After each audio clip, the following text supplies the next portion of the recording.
Bonjour tout le monde, j'espère que vous allez bien. Bienvenue ce matin pour la louange, pour le message, le culte de ce matin. Ce matin, j'aimerais vous dire quelque chose, c'est que quand le monde tourne à merveille, quand l'épreuve vient, qu'on puisse dire à Dieu, béni soit ton nom pour tous ces bienfaits qu'il a fait pour nous. Alors chantons ensemble ce chant, béni soit ton nom.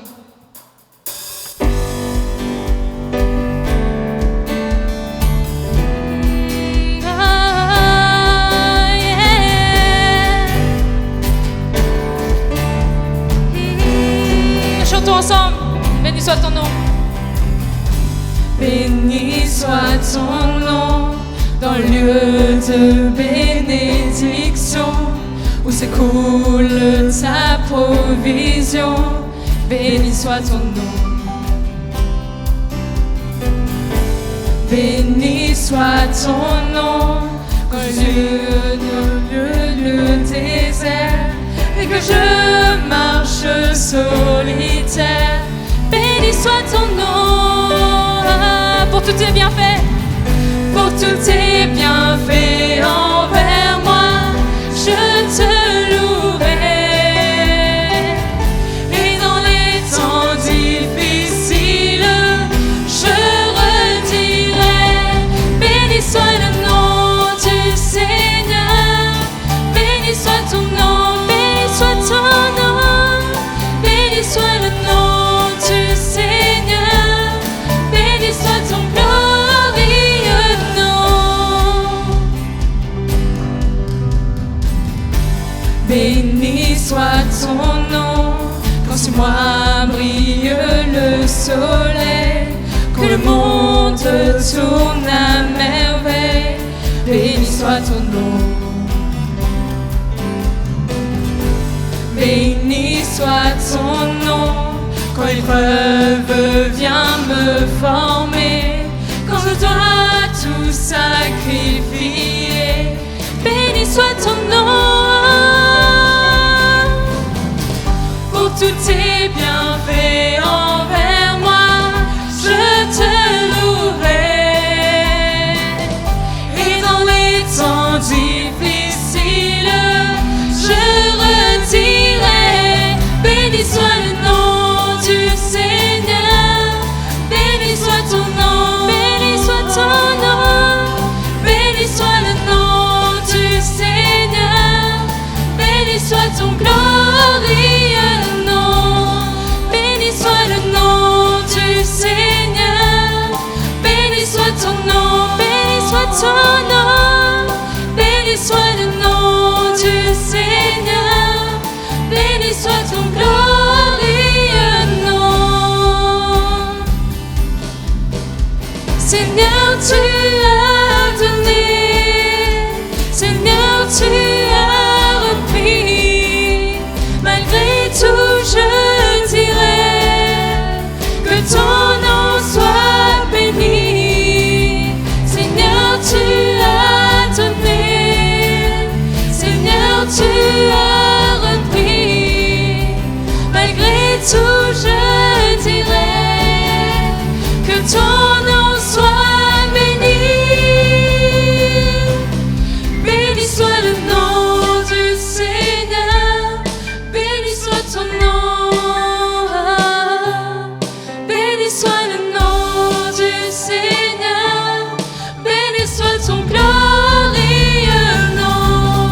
Béni soit le nom du Seigneur. Béni soit ton nom. Béni soit le nom du Seigneur. Béni soit ton glorieux nom. Béni soit ton nom. on acclame le Seigneur, acclamez le Seigneur chez vous.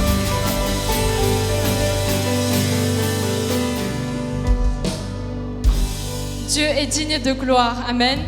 Amen. Ce matin, j'aimerais qu'on puisse venir devant Dieu et lui dire, prends mes péchés, purifie-moi, pour que je puisse venir devant toi. Purifie ma bouche, pour que je puisse te louer. Purifie mon corps, pour que de tout mon être, je puisse t'adorer. Et qu'on puisse dire à Dieu, ouvre mes yeux. pour que je puisse voir, je puisse te voir. Purifie-moi, Seigneur.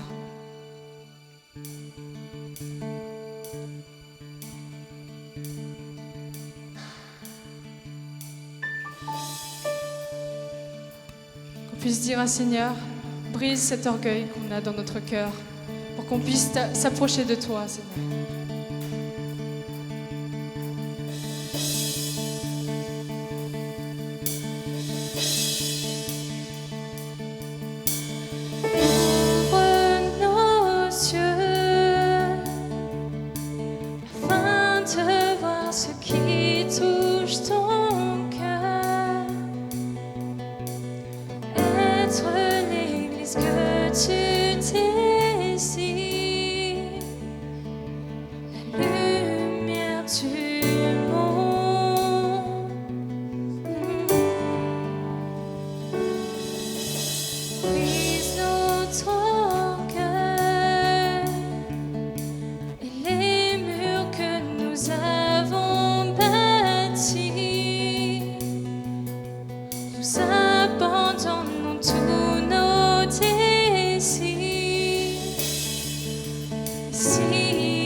L'espoir, vient, les ténèbres fuient devant ta lumière, et tout œil verra que Jésus est Dieu, plus grand et digne d'être loué.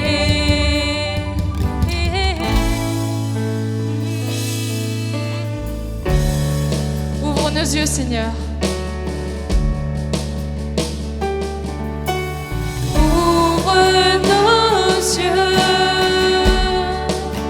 afin de voir ce qui touche ton cœur, pour être l'église que tu désires, la lumière du monde. Oh oui, cette église est la lumière du monde. Brise notre orgueil et les murs que nous avons bâtis. Nous abandonnons tous nos désirs ici à tes pieds.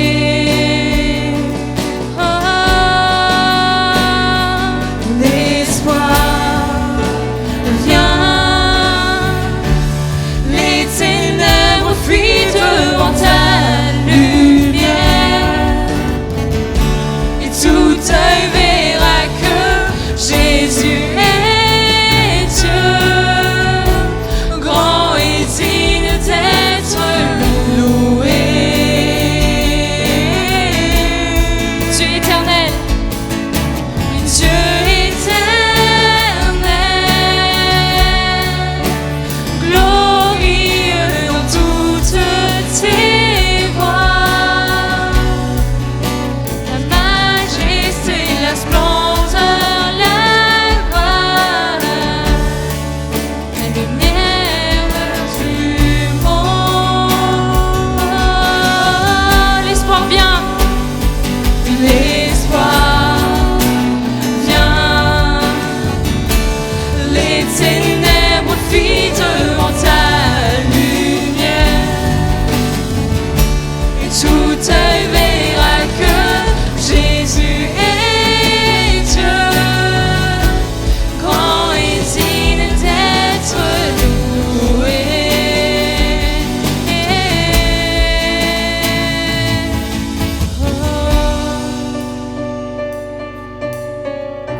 Oui, de tout mon être, je puisse t'adorer, Seigneur. On abandonne nos désirs ce matin pour venir te louer.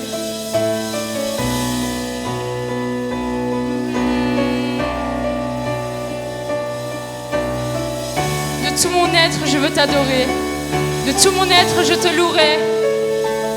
De tout mon être, Je vais chanter ta louange de tout mon être. Chante ce matin. De tout Viens dire à Dieu, de tout mon être, je veux t'adorer. Je vais chanter ta louange de tout mon être, de tout mon être. Toi qui es digne de gloire. Je vais chanter ta louange de tout mon être, de tout mon être. Je vais chanter Ta gloire, Seigneur. ta gloire. Mon cœur s'écrie, sois glorifié, sois élevé par-dessus. Pour toi, mon roi, de tout mon être, je vais chanter ta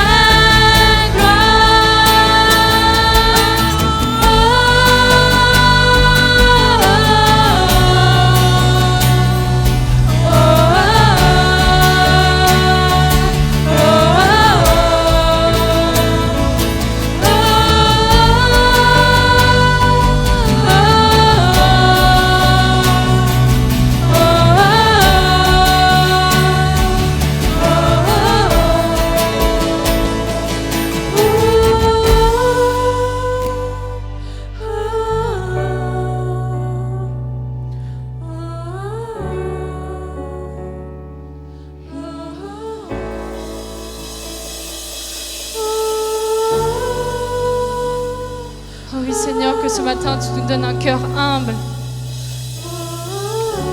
Mes frères et sœurs, ils veulent venir t'adorer. Ils veulent venir devant toi. Seigneur, on veut te dire, toi seul es digne. Pour tout ce que tu as fait pour nous, on veut te louer. Pour tout ce que tu as fait, pour tous tes bienfaits que tu as fait dans notre vie. Il n'y a pas plus grand Dieu que toi. Oh oui, tu es celui qui a créé l'univers, qui nous a créés nous. Et ce matin, on veut juste te louer. Immensité de ta grandeur me montre que je ne Chante de tout ton cœur ce matin. Mais quand tu façonnais la terre, j'étais déjà près de ton cœur. Tu m'aimais avant que je sois. Et pour moi tu as tout donné. Toi seul pouvais me libérer. Chantons ensemble. C'est pourquoi je veux t'adorer. Toi seul es digne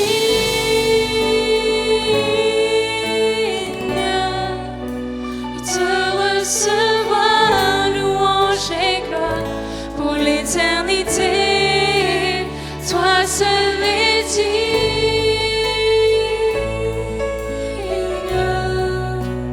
de recevoir louange et gloire pour l'éternité. Dans ta présence, je me tiens ce matin. Dans ta présence, je me tiens. Oh oui, Seigneur, tu es ce dont j'ai besoin, la joie, la vie, le bonheur sont dans tes pas, oui, mon sauveur, toi seul es digne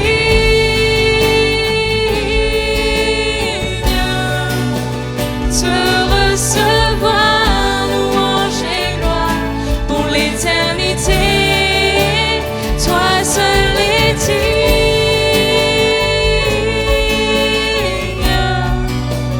te recevoir, louange et gloire pour l'éternité.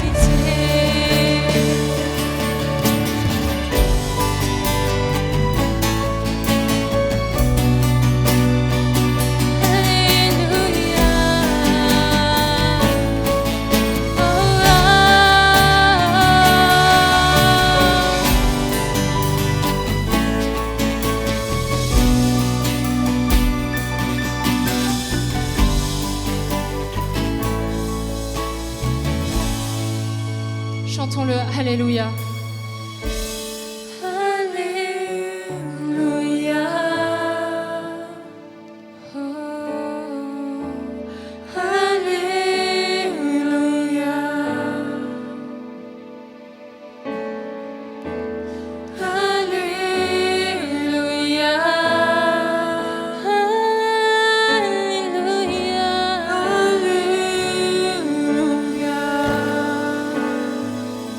Alléluia. Alléluia.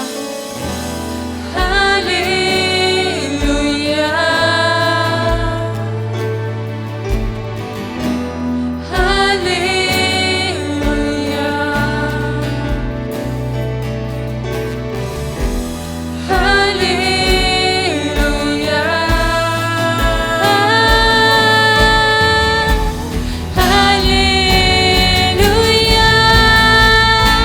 Sois seul et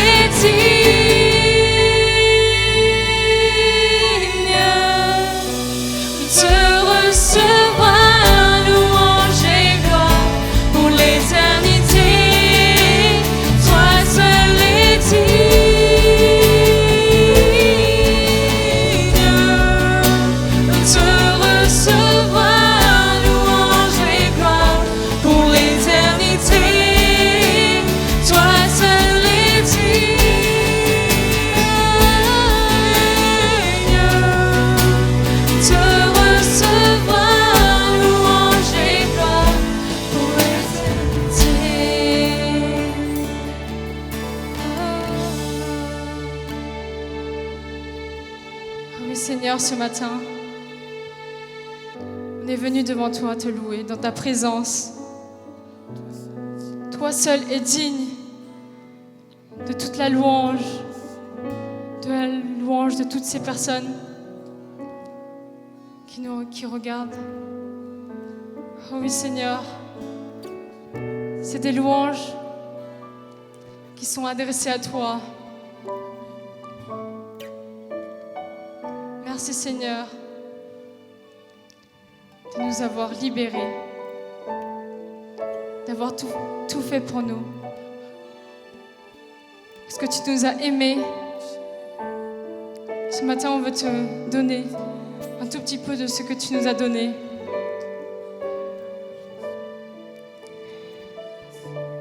Et mes frères et sœurs, j'aimerais que vous puissiez dire à Dieu merci, merci infiniment que cette louange, elle t'est adressée. Et qu'on puisse dire, je t'aime Seigneur, je t'aime Jésus. Il t'a aimé le premier, alors que tu étais rempli de honte, tu es rempli de culpabilité. On puisse dire à Dieu, merci de m'avoir aimé. Merci de m'avoir élevé. Oh oui Seigneur, toi seul es digne, toi seul es glorieux. Tu as un nom si merveilleux. Seigneur, je prie pour le message qui va venir après. Je prie pour ces frères et sœurs, pour mes frères et sœurs, qui puissent écouter attentivement et apprendre plus de toi, sur ta parole, qui puissent avoir soif de toi. Alors c'est ainsi que je prie dans le nom de Jésus. Amen. Amen. Merci les amis. Restez connectés et mon frère va continuer avec le message. À tout de suite.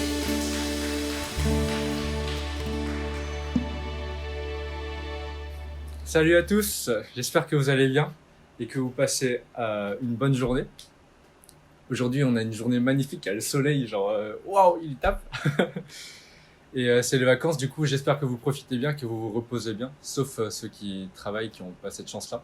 Courage à vous. Donc aujourd'hui, on va se retrouver pour un message enregistré parce que en ce moment même, nous on prend la Sainte Seine pour ceux qui sont baptisés. Et mon message, ça va être sur servir Dieu. J'ai pas mal réfléchi pendant mon stage et aussi quand j'étais chez moi. Donc j'espère que ça va vous plaire. Il y en a déjà pas mal qui servent à l'église, comme par exemple ceux qui font le diapo, ceux qui font l'accueil, ceux qui font la sono et la partie technique, comme Jimmy. La cuisine, l'accueil, le ménage, enfin peut-être j'ai déjà dit l'accueil, pardon, et aussi l'école du dimanche. D'ailleurs, ceux-là que je viens de citer, c'est ceux qui ont des postes qu'on ne remercie pas assez, du coup, merci à eux, applaudissements.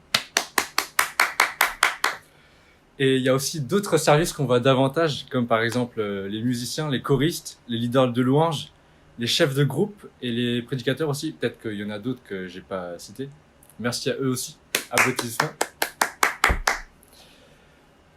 Je sais pas vous, mais c'est bizarre, non? Parce que ils font ça gratuitement.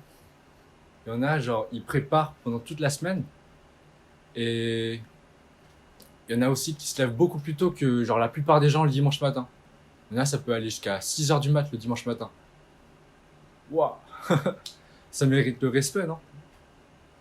Vraiment, merci à eux parce que sans eux, il y aurait pas culte, il y aurait rien, Dieu. Genre. Merci à eux. Donc, mon premier point, ça va être ou devenir serviteur de Dieu. Tout d'abord, la question qui se pose, c'est qui est appelé à servir Dieu en fait? Chaque chrétien est appelé à servir Dieu. J'ai bien dit chaque. Chaque, ça veut dire tout le monde. Et ça devrait être normal chez tous les vrais chrétiens, chez tous les véritables chrétiens, d'avoir cette envie. C'est pas genre vraiment comme une obligation, mais t'as envie. Ça vient de toi. C'est une volonté qui sort de toi. T'as envie de servir Dieu. Pourquoi ça? Pourquoi est-ce que je dis que ça devrait être normal pour un chrétien de vouloir servir Dieu? De vouloir servir Dieu? Eh bien, premièrement, lorsqu'on sait à quel point on a été racheté à la croix par le sang de Jésus-Christ qui a coulé sur la croix pour nous, lorsqu'on sait qu'il était innocent et qu'il a été condamné à notre place, alors que nous on méritait la mort éternelle, lorsqu'on sait que Jésus n'avait pas le besoin de venir nous sauver, mais qu'il a fait quand même en abandonnant la gloire qu'il avait au ciel pour revêtir la simple condition d'un homme sur terre, Jésus-Christ, existant en forme de Dieu, n'a point regardé comme une proie à arracher d'être égal avec Dieu, mais s'est dépouillé lui-même en prenant une forme de serviteur, en devenant semblable aux hommes, ayant paru comme un simple homme.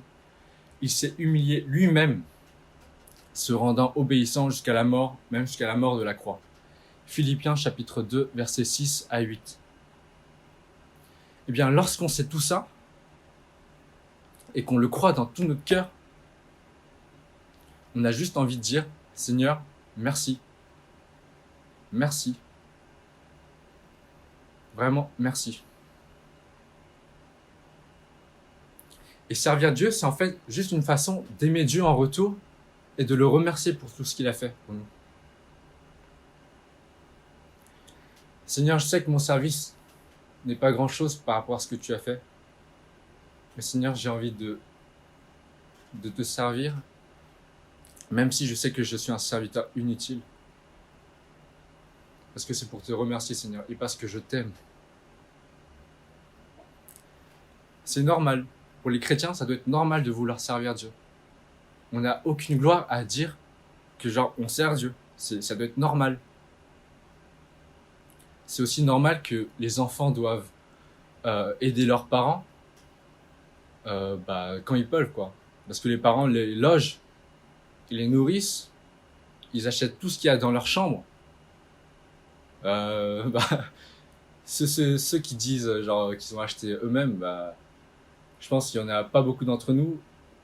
La plupart de ceux qui ont acheté eux-mêmes, bah, c'était avec l'argent de poche que les parents ont donné. Du coup, bah, c'est comme si les parents avaient acheté, quoi. Tout ce que tu as, 90% ou même plus, tout ce que tu as, bah, ça vient de tes parents. Et bah, ça doit être normal aussi pour toi, genre de les aider quand tu peux. Bah, c'est la même chose avec Dieu. Tout ce qu'a fait Dieu pour toi, bah, ça doit être normal pour toi de le remercier et de l'aimer et de le servir. Le deuxième point, c'est les chrétiens, ceux qui croient en Jésus-Christ et qui croient que c'est leur sauveur personnel, pardon. C'est-à-dire pas le sauveur de tes parents ni le sauveur de tes amis, mais sauveur personnel. Ils sont appelés enfants de Dieu. Dans Jean chapitre 1, verset 12, il est écrit « Mais à tous ceux qui l'ont reçu, c'est-à-dire la parole, à ceux qui croient en son nom, elle a donné le pouvoir de devenir enfant de Dieu. » Quand tu es enfant de quelqu'un, tu ressembles à cette personne-là. Par exemple, tes parents, tu leur ressembles. Peut-être soit physiquement, soit aussi avec ton caractère. Moi, je ressemble pas physiquement à mes parents. Ils me disent que j'ai été... qu'ils se sont trompés. Mais mon caractère est vraiment un mélange entre le caractère de mon père et le caractère de ma mère. Je ressemble à mes parents. Et je pense à la plupart de vous aussi. Le caractère ressemble. Et ou physiquement aussi. Vous ressemblez à vos parents. Il y a aussi l'expression tel père, tel fils. Un père est comme ça, son fils, il va lui ressembler. Donc, en tant que chrétien et en tant qu'enfant de Dieu, on va avoir cette envie de ressembler de plus en plus à Dieu. Mais notre Seigneur Jésus-Christ, lui, ce qu'il faisait, il servait, quoi. Déjà, pour apprendre à ressembler à quelqu'un, faut le connaître. Du coup, pour bien le connaître, faut lire la Bible. Il y a rien de mieux que ça pour connaître Dieu. Toutes ses actions, tout ce qu'il a fait, c'est écrit dans la Bible.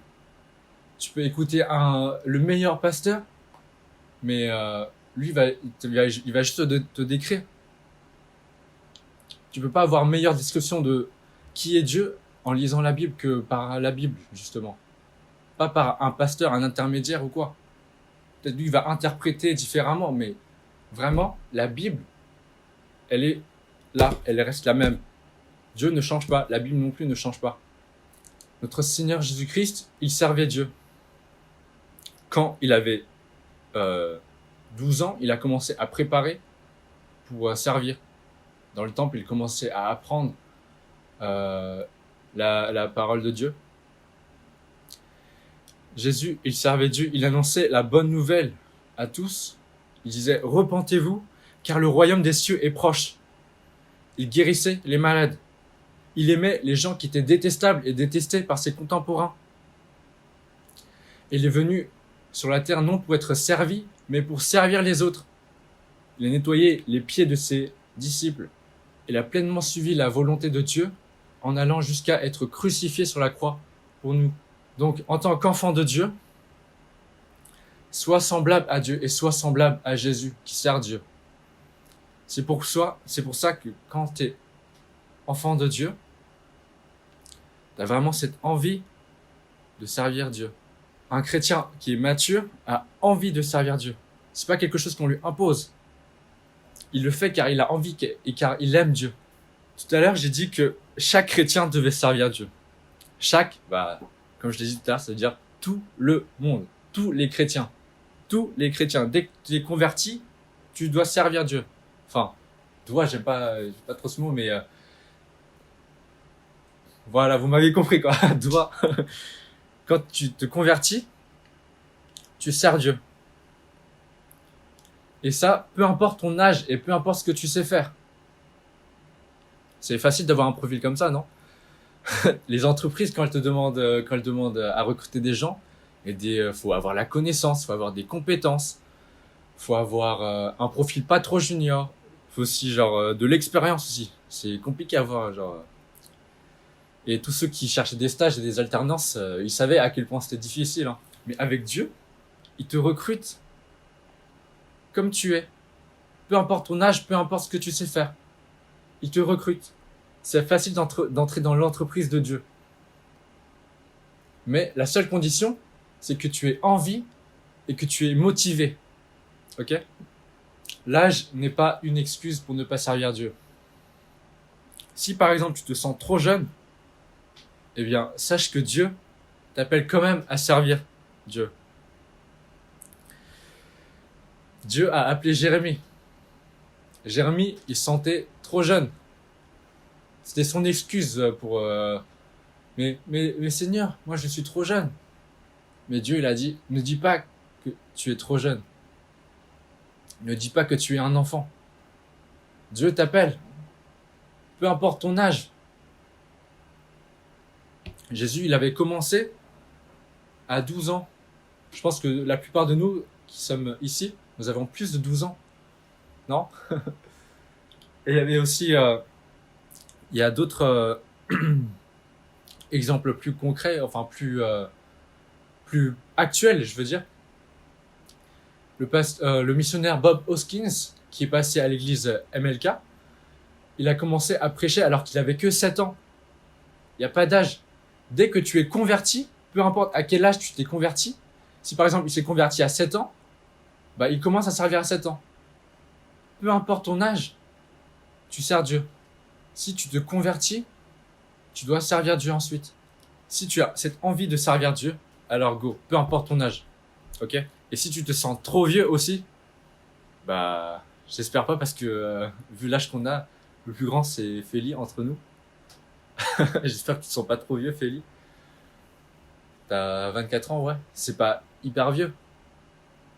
On est encore jeune. Dieu t'appelle quand même à servir même si tu te sens trop vieux. Un serviteur de Dieu ne prend pas sa retraite. Son service peut changer, mais il ne prend pas sa retraite.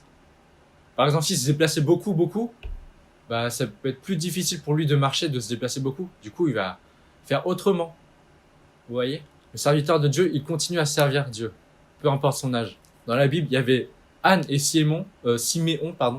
Anne, elle avait 84 ans, elle continue à servir dans le temple de Dieu. Par le jeûne et par la prière aussi. Tous les deux, ils étaient hyper vieux. Beaucoup plus vieux que l'âge de la retraite, je pense. Ils étaient sur le point de mourir quand même. On a aussi des exemples actuels. Que moi je connais, pardon. Il y a le pasteur de Desiring God. Il a 74 ans. C'est le pasteur, il prêche. Il s'est pas arrêté depuis qu'il a plus de 65 ans ou je sais pas quoi. Mais il a continué. Bob Hoskins, le pasteur dont j'ai parlé tout à l'heure, il a en ce moment 84 ans et il continue à servir. Il continue à propager l'évangile aux enfants dans tout le monde entier. Être chrétien, c'est pour toute une vie. Dès que tu te convertis, tu sers Dieu. L'âge n'est pas une excuse pour ne pas servir Dieu. Une autre excuse qui n'est pas valable pour ne pas servir Dieu, c'est le manque de compétences. Si tu te sens comme manquant de compétences ou ne sachant pas faire grand-chose, eh bien sache que Dieu t'appelle quand même. Pour entrer dans l'entreprise de Dieu, il n'y avait pas de condition. La seule condition, c'est que tu sois motivé. C'est pas que tu aies compétences, mais pour accéder peut-être à certaines compétences, bah faut que t'aies, certains services, faut que tu aies certaines compétences. Mais pour servir, pour commencer à servir, t'as pas besoin de vraiment de compétences. Il y a des trucs qui s'apprend rapidement, quoi. Tu peux commencer très rapidement.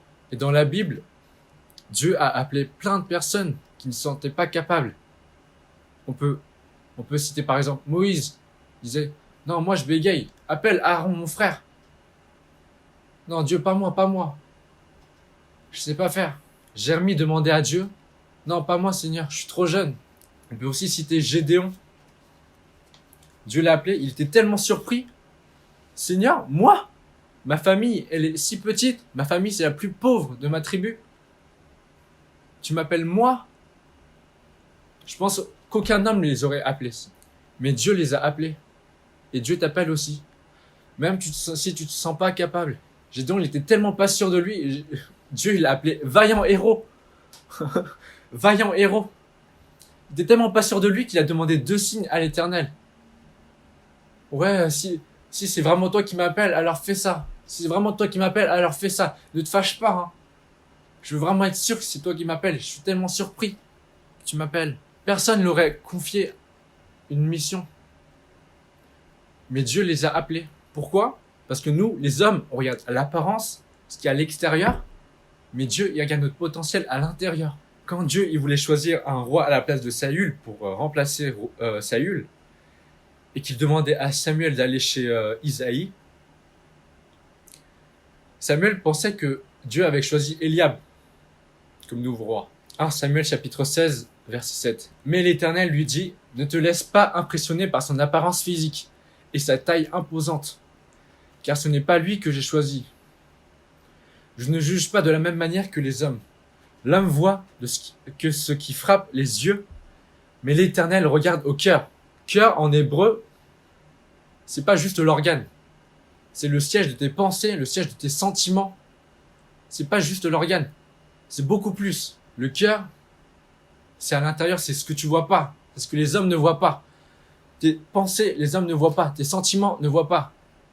Jésus, il connaissait les pensées des pharisiens quand ils voulaient le critiquer, quand ils voulaient le piéger. Dieu, il connaît nos pensées. Dieu, il connaît notre cœur. Il connaît notre potentiel. Les hommes, ils regardent à l'extérieur, mais Dieu regarde à l'intérieur de toi ce que tu as. Dieu a vu le potentiel de David. Il a vu le potentiel de Gédéon. Il a vu le potentiel de Jérémie. Il a vu le potentiel de Moïse aussi. Tellement son père ne pensait pas que David serait capable d'être un roi, à l'appel, il n'était même pas là. Il y avait tous les fils d'Isaïe, sauf David. Samuel il disait, mais c'est pas lui, c'est pas lui, c'est pas lui, c'est pas lui, c'est pas lui, c'est pas lui. T'as pas un autre fils? Ah si, ouais, le dernier, ouais, il fait ça. Mais il est tout petit. Son père, il voyait pas son potentiel. Mais Dieu l'a choisi. Dieu, il connaissait son potentiel, il connaissait son cœur. Dieu, il voit ton potentiel, même si tout le monde ne le voit pas. Même si toi-même, tu le vois pas. Et Dieu veut t'utiliser pour le servir. Maintenant, arrête de te donner des excuses et commence à servir Dieu, si tu ne sers pas encore. Aime Dieu, sers Dieu. Go, go, go. C'est très bien de servir Dieu, mais quelles sont les caractéristiques d'un bon serviteur de Dieu? Il y en a beaucoup, mais moi je vais lister les 3 principaux selon moi. Ce sont les 3 principaux cités dans le titre de mon message. C'est-à-dire l'humilité, la fidélité et le zèle pour Dieu. Un bon serviteur de Dieu, il est humble. Qui dit serviteur, dit inférieur au maître, quand même. Par définition, un serviteur, il n'a pas une position élevée. Il a une position basse. Par conséquent, le serviteur de Dieu, il ne doit pas s'élever, mais il doit rester humble. L'humilité, c'est une qualité que Dieu nous demande de développer tout au long de la Bible. Il y a plein de versets. Il y a vraiment une tonne de versets sur ça. Je pense que vous connaissez tous au moins un verset, pardon. L'humilité précède la gloire. Le but, quand tu es un serviteur de Dieu, c'est juste de servir Dieu. C'est pas d'avoir le meilleur service. Dieu, il nous donne des talents, mais nous, on doit utiliser ces talents pour le servir, pas pour nous servir nous. Pour le glorifier et pas pour nous glorifier, frères et sœurs. Et ne te sens pas supérieur aux autres parce que tu as plus de talent, parce que c'est Dieu qui t'a donné ces talents. C'est pas toi qui est talentueux, quoi. Mais Dieu t'a donné ces talents, c'est pas toi qui a développé ces talents. C'est des dons. Utilise ces talents pour glorifier Dieu et pas toi. Dieu, il aurait très bien pu donner ces talents à une autre personne que toi. Tu n'aurais pas eu ces talents. Et tu n'as aucune gloire à te faire quand tu sers Dieu. Peu importe le service que tu fais. En tant que membre du groupe de louanges, ne va pas mépriser celui qui nettoie les toilettes. Lui, il sert Dieu fidèlement. Et toi aussi, du coup. Tu vas servir Dieu fidèlement et humblement aussi. Ne te sens pas supérieur à lui. Parce que peut-être il aurait une meilleure récompense que toi. Parce qu'il sert Dieu d'une manière plus humble que toi. Lui fait et personne ne voit. Il est plus humble que toi. Ne te glorifie pas. En plus, en voulant te glorifier, tu prends la gloire qui était à Dieu. Au lieu de glorifier Dieu, tu te glorifies toi-même. Et Dieu dit dans Ésaïe, chapitre 42, verset 8, « Je suis l'Éternel, c'est là mon nom, et je ne donnerai pas ma gloire à un autre, ni mon honneur aux idoles. » Dieu, il veut garder sa gloire pour lui. T'as aucune part de gloire à te faire. On est serviteur de Dieu. On sert un roi. La gloire lui revient, pas à nous. En tant que serviteur, c'est normal de faire tout ce que tu as à faire. Le serviteur, il dit, c'est normal, je suis inutile, j'ai fait ce que j'ai dû faire. Il n'a pas de gloire à se faire. Donc, en résumé, sois humble et reste humble. Ne te glorifie pas, mais glorifie Dieu. Deuxièmement, un bon serviteur de Dieu, il est fidèle. Quelqu'un de fidèle, c'est quelqu'un qui prend au sérieux ce qu'il a à faire. C'est quelqu'un qui accomplit bien sa tâche. Tout ce qu'il fait, il essaie de le faire du mieux qu'il peut. Car il sait qu'il sert le roi des rois. Car il sait qu'il sert Dieu. Du coup, c'est quelqu'un qui prépare bien, il arrive à l'heure. Peu importe si c'est facile, si c'est insignifiant, il le fait bien. Même si c'est difficile et a envie d'abandonner, il le fait bien et n'abandonne pas. Il continue parce qu'il sert Dieu. Il sait qu'il sert Dieu. On ne le fait pas pour les hommes, mais on le fait pour Dieu. Faut qu'on se rappelle à chaque fois qui on sert. On fait pas ça pour nos frères et sœurs. On fait ça pour Dieu, pour son royaume, pour notre roi. Il faut que tu sois fidèle dans tous les services. Peu importe la grandeur du service. Même s'il y a des gens qui voient pas ce que tu fais. Si tu nettoies les toilettes et que personne te voit, fais-le fidèlement. Si on te voit aussi, fais-le fidèlement. Tu vas être fidèle quand tu nettoies les toilettes, tu vas être fidèle quand tu fais le diapo, quand tu fais l'accueil aussi, tu vas être fidèle. Tu vas être fidèle quand tu es leader aussi, etc. Si tu es fidèle dans les petites choses, alors on sait que tu seras dans les grandes. Mais si tu n'es pas fidèle dans les petites choses, tu ne seras pas non plus dans les grandes. C'est ce qui est écrit dans la Bible. Jésus a dit ça. Peu importe si c'est insignifiant pour toi, par exemple faire l'accueil, si c'est insignifiant pour toi, si tu trouves que c'est pas important, fais-le fidèlement quand même. Fais-le fidèlement car tu sers Dieu. Car tu accueilles des nouvelles personnes. Accueillir des nouvelles personnes, c'est hyper important. Si les nouvelles personnes qui viennent à l'église ne se sentent pas accueillies, les personnes ne vont pas rester à l'église. Elles vont pas trouver qu'il y a de l'amour dans cette église-là. Elles vont pas trouver qu'on est différent des autres personnes. L'accueil, c'est hyper important en vrai. Le diapo, c'est hyper important aussi. Fais-le fidèlement. S'il y a une erreur dans le diapo et que la personne, elle met pas bien le bon diapo, tout le monde bug. La plupart de nous, on connaît pas par cœur les paroles. Du coup, c'est vraiment hyper important. Personne ne te voit, même si genre ils voient le diapo, mais personne ne te voit la personne. Mais t'es tellement important. Ton service c'est tellement important. Sois fidèle dans ce que tu fais. Prépare bien. Arrive à l'heure. Ne dénigre pas les petites choses et souviens-toi pour qui tu fais ces choses-là. C'est-à-dire pour le roi des rois. Et il y a quelque chose que nous, les jeunes, on doit se débarrasser. C'est la paresse. Comme Franck il a mentionné il y a 2 semaines. La paresse, elle va pas très bien avec la fidélité. Parce que quand t'es paresseux, tu vas essayer de faire le moins possible. Tu vas compter sur le travail des autres. Tu vas vouloir te reposer. Alors que quand t'es fidèle, tu travailles dur, t'es sérieux. T'essaies de faire bien ta tâche. Dans la parabole des talents, on a d'un côté ceux qui ont servi Dieu comme Dieu le voulait. Ils sont appelés par Jésus bons et fidèles serviteurs. Et de l'autre côté, celui qui n'a pas fait son travail et qui était paresseux, on l'a appelé serviteur méchant et paresseux, pardon. Vous voyez le parallèle? Bon, méchant, fidèle, paresseux. C'est le contraire, ok? Et Dieu, le paresseux, ce qu'il a fait, c'est que Dieu lui a donné des talents aussi. C'est pas quelqu'un qu'on lui a rien donné. Le serviteur qui était méchant et paresseux, Dieu lui a donné un talent. Il lui a quand même donné des talents. Mais il l'a pas utilisé. Il n'a pas porté des fruits avec ce talent-là. Il a gaspillé, en gros, ce talent-là.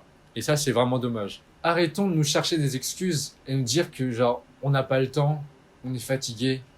Ouais, le dimanche matin, c'est mon jour de repos. Non. Vraiment, sois pas paresseux. Vraiment, travaille. Sois fidèle à Dieu. Dieu, il condamne dans la Bible la paresse. Dans l'Ancien Testament et aussi dans le Nouveau Testament. Là, ceux qui sont partisans de l'excuse « j'ai pas le temps », là, vous êtes en vacances, vous avez tellement de temps, vous pouvez faire plein de choses. Vous n'avez pas d'excuses là. Au lieu d'utiliser ton temps, par exemple, pour les jeux, pour les dramas, pour YouTube, ou je sais pas quoi, pour autre chose, pour ces choses qui te font perdre du temps, qui ne portent pas de fruits, utilise ton temps pour servir Dieu, pour préparer pour Dieu. Parce que les jeux, tout ça, les dramas, YouTube, ça va pas te sauver. Oui, c'est pas tout ça qui va te sauver, mais c'est Dieu qui va te sauver. Du coup, investis dans ce qui va te sauver. Investis dans les trésors dans le ciel et pas dans les trésors sur la terre. Parce que tout va disparaître, ce qui est sur la terre. Si tu investis que sur ce qui est sur la terre, tu n'auras rien dans le ciel. Du coup, prends ton temps pour Dieu, pour servir Dieu et investis pour servir Dieu. Investis ton temps dans les trésors du ciel.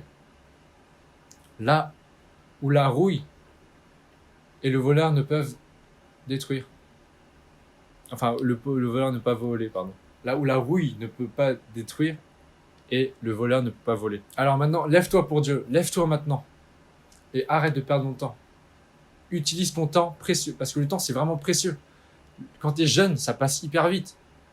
Surtout à partir à un certain âge, je sais pas, 17 ans, là, ça commence à passer hyper vite. Utilise ton temps pour Dieu. Utilise ton temps pour servir Dieu. Tu lèves la main, Seigneur. Oui, Seigneur, je veux utiliser mon temps pour te servir, pour te glorifier, pour ta gloire, pour ton royaume. Je suis là, Seigneur. Utilise-moi. Je suis là. Je veux me lever pour toi. Regarde ma main. Envoie-moi. Appelle-moi. Utilise-moi. Donc, sois fidèle en toutes choses. Dans tous les services que tu fais. Peu importe quel service c'est. Parce que Dieu, il va récompenser le bon et le fidèle serviteur. Pas le serviteur qui fait le meilleur service. Il va récompenser le bon et le fidèle serviteur. J'espère que quand Jésus reviendra ou quand on sera dans le ciel, Jésus va nous dire, à toi et à moi, c'est bien, bon et fidèle serviteur, tu as été fidèle en peu de choses, je te confierai beaucoup. Entre dans la joie de ton maître, sois fidèle à Dieu et sers-le fidèlement. Troisième point, un bon serviteur de Dieu, il a du zèle pour Dieu. Avoir du zèle pour Dieu, c'est avoir de l'ardeur, de la ferveur. C'est avoir un amour passionné. C'est genre, t'as un feu qui brûle en toi. Tu aimes tellement Dieu que... Voilà quoi. Je pense qu'on a surtout ressenti ça après le campus. On aime Dieu, on brûle pour Dieu. On est hyper chaud pour Dieu. On a envie de faire plein de choses. Mais avec le temps, notre feu, il diminue. Et on a de moins en moins de zèle pour Dieu. Mais faut essayer de renouveler ça, quoi.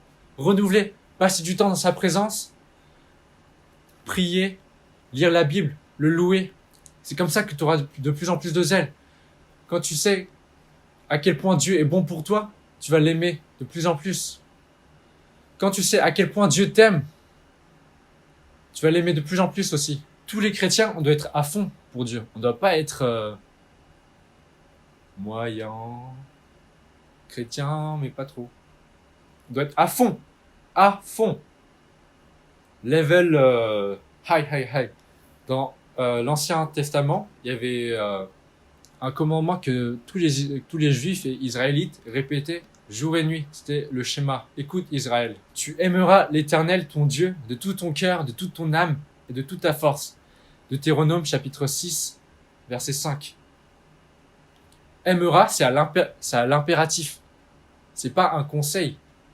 C'est un ordre. Tu aimeras l'Éternel. Et comment? De tout ton cœur, de toute ton âme et de toute ta force. Suivi de 3 tout. Tout, c'est tout. Et ce qui suit dans les tout? Cœur, âme et force. Cœur, tout à l'heure, j'ai dit, c'est pas que l'organe. C'est tes pensées, tes sentiments et beaucoup plus encore. Ça représente ton esprit, toute ton âme. Esprit, âme et force avec ton corps. Tout, les 3 tout plus tout. Esprit, âme et corps, tout. C'est un ordre. Sois à fond, sois zélé pour Dieu, aime Dieu. Il n'y a pas de place pour des chrétiens, des chrétiens moyens. Go, aimez Dieu. Soyez à fond pour Dieu. Quand tu es chrétien, tu donnes toute ta vie pour Dieu. C'est pas juste le dimanche matin. Ouais, je suis chrétien le dimanche matin. Non. Le dimanche matin, c'est tu te réunis avec d'autres chrétiens juste pour partager un moment avec eux dans la présence de Dieu.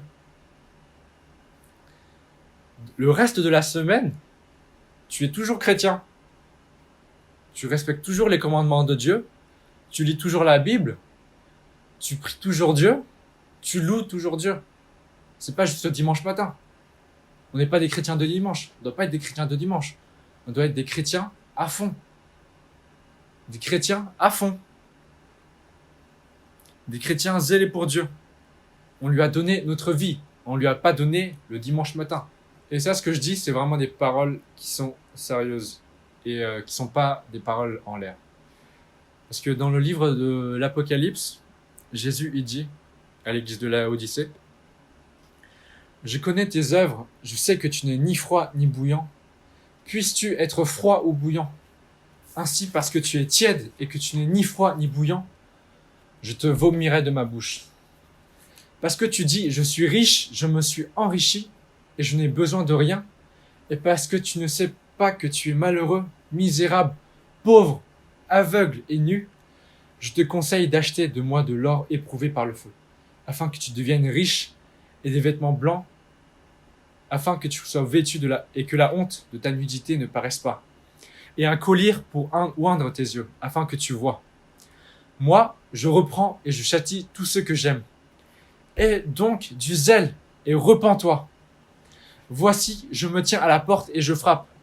Si quelqu'un entend ma voix et ouvre la porte, j'entrerai chez lui, je souperai avec lui et lui avec moi. Frères et sœurs, dans l'Église, on n'est pas des personnes parfaites. Mais on ne doit pas être des personnes satisfaites de nous-mêmes. On ne doit pas se dire « Ouais, ça va, je suis assez bien ». On ne doit pas être des personnes autosuffisantes. On ne doit pas dire « Ouais, j'ai pas besoin de Dieu. J'ai ma vie, je vis ma vie tranquille ». Un chrétien, il a besoin de Dieu. Il a besoin d'avoir le Saint-Esprit et que le Saint-Esprit, il le change. Ceux qui sont tièdes et que Jésus, à qui il parle, ceux qui sont tièdes, c'est ceux qui n'ont sûrement pas de zèle, comme on l'a vu au verset 19, et donc du zèle et repens-toi. Du coup, ça veut dire qu'ils n'avaient pas de zèle, qu'ils n'étaient pas zélés pour Dieu. Ce sont des personnes qui sont autosuffisantes. Ils ont besoin de rien. Ils n'ont pas besoin de Dieu. Ils se sentent, ok, Seigneur, j'ai pas besoin de ta présence, j'ai pas besoin du Saint-Esprit. C'est ces personnes-là qui sont tièdes. Et je pense que c'est des personnes qui sont inutiles à Jésus et que Jésus les vomira parce qu'ils sont indifférents au royaume de Dieu. Si l'expansion du royaume de Dieu sur terre ne t'intéresse pas, bah je pense que c'est logique que t'as pas ta place. Si t'es pas intéressé par quelque chose, bah t'auras pas la récompense. Enfin, moi je trouve ça plutôt logique. Du coup, si tu n'as pas de zèle, bah Dieu il te dit repens-toi. Voici je me tiens à la porte et je frappe. Si quelqu'un entend ma voix et ouvre la porte, j'entrerai chez lui et je souperai avec lui et lui avec moi. Personne n'est parfait dans l'église. On a tous besoin de se repentir. Toi comme moi. Je suis pas parfait. Aucun leader n'est parfait. On a tous besoin de se repentir. C'est pas une occasion de critiquer ou quoi. Mais c'est une occasion de se repentir aujourd'hui. Si tu n'as pas de zèle, repens-toi. Aime Dieu à fond. Et brûlons pour lui. Il faut que toute notre vie soit pour Jésus. Pas seulement dimanche matin, comme je te l'ai dit. Toute notre vie. Pas des chrétiens tièdes, mais des chrétiens bouillants. Des chrétiens en feu pour Dieu. Des chrétiens en feu pour l'évangile. Des chrétiens en feu pour le royaume de Dieu. Des chrétiens qui sont en feu pour répandre la bonne nouvelle. Des chrétiens en feu pour ceux qui sont dans la rue et qui sont perdus, qui n'ont pas Dieu. Aime Dieu et brûle pour lui. C'est vraiment comme ça que tu vas être la lumière dans ce monde de ténèbres. Tu seras vraiment différent. Cette personne est vraiment différente. Je sens que quelque chose est différent chez elle. Mais quoi? Faut vraiment que tu aies cette apparence-là. Que vraiment tu sois cette lumière dans le monde. Jésus nous a appelés à être la lumière du monde et à être le sel de la terre. Si on est comme les chrétiens, si comme on est non chrétien, pardon, bah, à quoi sert le sel s'il perd sa saveur? Si on est comme les ténèbres, un petit rappel, c'est qu'on n'est pas sauvé par ce qu'on fait. C'est pas parce que tu viens à l'église que tu vas être sauvé. C'est pas parce que tu vas servir Dieu, tu vas être sauvé. C'est pas par nos bonnes actions qu'on va être sauvé. Rien ne pourra nous racheter de ce qu'on a fait, de tous nos péchés. Rien ne pourra nous racheter de tous nos péchés. Mais c'est en croyant que Dieu nous a rachetés, que Jésus a payé ce prix si cher à notre place sur la croix, qu'on va être sauvé. C'est pas par les bonnes actions, c'est par la foi. Nous ne sommes pas justifiés par nos bonnes actions, mais par la foi. Mais la foi, elle suffit pas. Parce que il y a les œuvres qui doivent suivre. D'abord, tu as la foi, ensuite, tu sers. C'est pas tu sers, après tu as la foi. C'est d'abord, tu as la foi, c'est parce que tu aimes Dieu, tu crois en Dieu, tu sais tout ce que Dieu a fait pour toi, que après tu commences à servir Dieu. Que tu fais des œuvres, tu as les œuvres que Dieu veut. Que tu as les fruits que Dieu veut. Que tu as les fruits que Dieu cherche en toi. On doit porter des fruits. Si Dieu trouve en nous de mauvais fruits, bah c'est pas ouf quoi. Faut avoir la foi, puis les œuvres aussi. Ça peut pas se dissocier. On est sauvé par la foi, mais aussi les œuvres qui sont la conséquence de notre foi. Donc, aime Dieu et brûle pour lui. Sois à fond pour lui. Sois la lumière dans ce monde. Oui, je le veux. Oui, je veux servir Dieu. Oui, je veux servir mon roi.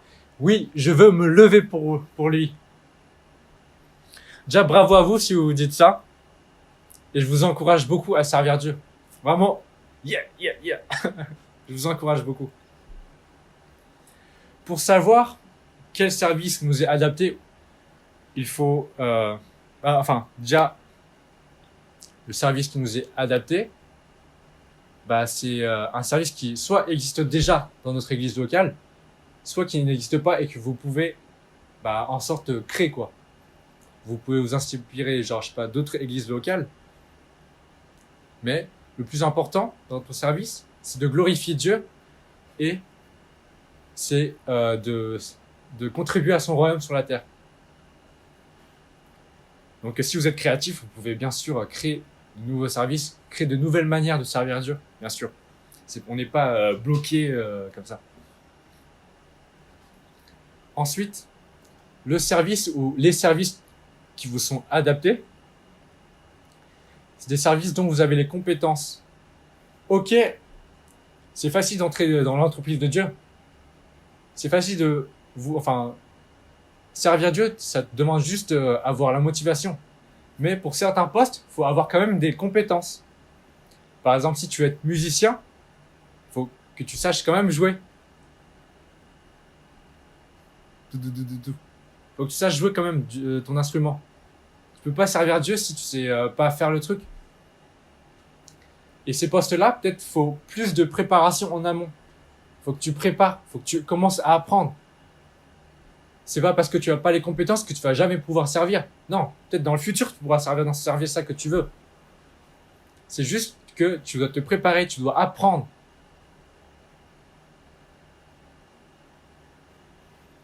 Le musicien, par exemple, il doit savoir jouer un minimum avant de servir.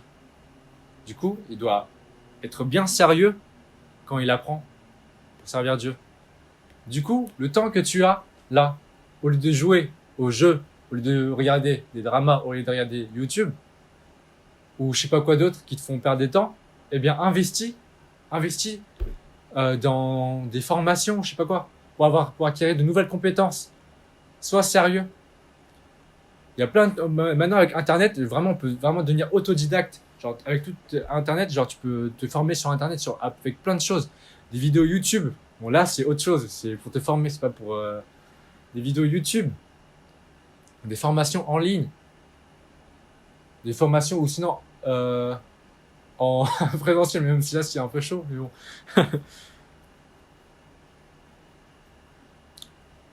Donc, préparez-vous. Utilisez votre temps parce que c'est précieux. Le temps, il passe hyper vite. Les vacances passent hyper vite. Profitez-en pour travailler. Profitez-en pour vous former. Et aussi, quelque chose de très important, ce que je trouve très important, pour savoir quel service nous est adapté, c'est de prier à Dieu sur ce qu'il veut, pas sur ce que nous, on veut. Faut qu'on lui demande sa volonté. Ok, on peut avoir envie. Ok, c'est bien d'avoir envie de servir Dieu, mais si tu fais pas le service, si tu fais un service que Dieu ne veut pas que tu fasses, bah ça va être un peu un échec quand même. Ok, c'est bien de vouloir faire de grandes choses pour Dieu, mais si tu l'écoutes pas, c'est problématique. C'est beau, c'est bien beau de vouloir être pasteur, mais si tout le monde voulait être pasteur, on aura une église de pasteurs, waouh, mais il y aura plus d'autres services. L'accueil qui est important, il y aura plus personne. La louange, il y aura plus personne. Faut que tu fasses quelque chose que Dieu veut que tu fasses. Si c'est quelque chose que tu peux faire bien sûr quelque chose que tu aimes. Dieu va pas t'imposer un service que tu n'aimes pas. Si par exemple, ce que tu aimes, c'est avoir compassion à des gens qui n'ont pas beaucoup d'argent ou ceux qui n'ont pas l'évangile, bah c'est bien ça. Mais je pense peut-être les plus dangereux, ça peut être les services qui sont bien vus, qui sont beaucoup vus. Des services où tu as beaucoup de responsabilités. Et des gens peut-être qui veulent faire ça pour, au lieu de servir Dieu, bah servir eux-mêmes. Ils veulent se glorifier ou je sais pas quoi. Du coup, pour ces services-là, faut faire attention quand même.